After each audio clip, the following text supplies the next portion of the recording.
এই বিল্ডিংটা আমি কতবার যে কত জায়গায় দেখেছি, তবে এই বিল্ডিংটা আসলেই অনেক সুন্দর। এটা অনেক ভাইরাল হয়েছিল।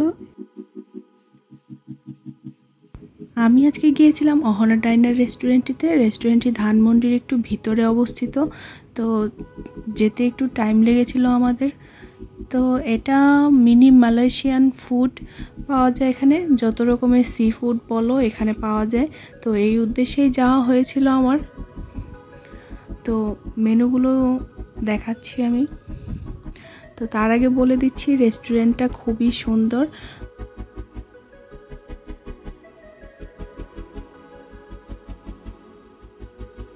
রেস্টুরেন্টটা ছোট হলেও রেস্টুরেন্টের ডেকোরেশনটা খুবই সুন্দর ছিল। তো ওদের মেনু কোর্সে চলে গেলাম। তো এখানে সব কিছুই তো সি ফুড পাওয়া যায়। তো আমি মেনুটা দেখছিলাম। এখানে প্লেটারও রয়েছে, আবার তুমি যদি একা খেতে চাও তাহলে আলাদা করেও দেয় ওরা।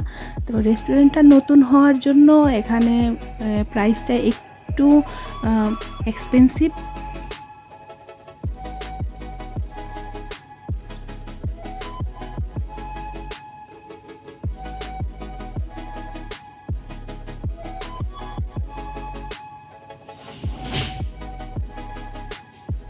আমি নিয়েছিলাম এই সি ফুড ব্লাস্টটা।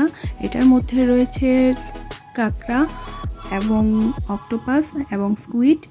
তো এই প্লেটারটা ভালো ছিল। আর নিয়েছিলাম একটা মাসেলস উইথ রাইস, এবং আমি আরেকটাও নিয়েছিলাম যেটাতে ছিল চিংড়ি এবং স্টিমড রাইস। তারপর নিয়েছিলাম একটা মোয়ানা মাঞ্চ, যেটা ব্লু ওশিয়ানও বলা যেতে পারে। আরেকটা নিয়েছিলাম আইস কোলা। তো এই যে আমাদের খাবার চলে এসেছে। প্রথমে ওরা সার্ভ করেছে স্টিম রাইসটা এবং প্রনটা প্রচুর পরিমাণে স্পাইসি ছিল। তারপরে ওই বলটাও সার্ভ করেছে, যেটাতে সব ধরনের সি ফুড মেশানো ছিল। তারপর চলে এসেছে আমার মাসেলসটা, যেটা আমি খাওয়ার জন্য অপেক্ষা করছিলাম। তো মাসেলসটা দেখতে অনেকটাই সুন্দর লাগছিল, ওরা অনেক সুন্দর করে সার্ভ করেছিল এটা। তো আমি প্রথমে একটা মাসেলস ট্রাই করছিলাম।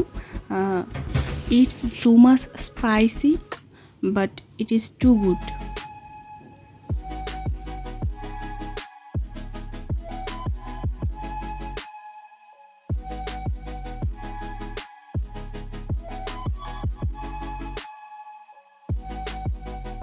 তারপর আমি টাইগার প্রনটা ট্রাই করছিলাম। এটা তো প্রথমেই আমি বলেছি এটা সত্যি অনেক ভালো ছিল, বাট একটু স্পাইসনেসটা বেশি।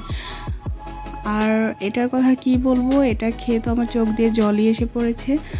এটাতে প্রচুর পরিমাণে ক্র্যাব ছিল অক্টোপাস ছিল, স্কুইড এবং আরও সব ধরনের সি ফুড ছিল এটার মধ্যে। আর প্রচুর পরিমাণে স্পাইস ছিল, তবে এটা খেতে ভালোই লেগেছে। যাই হোক, সবগুলো খাবারই আমার কাছে মোটামুটি ভালোই লেগেছে। তারপর সবশেষে আমি নিয়েছিলাম একটা মোয়ানা মাঞ্চ এবং আইসক্রিম কোলা। মোয়ানা মাঞ্চটা আমার একেবারেই ভালো লাগেনি, আইস কোলাটা ভালো ছিল।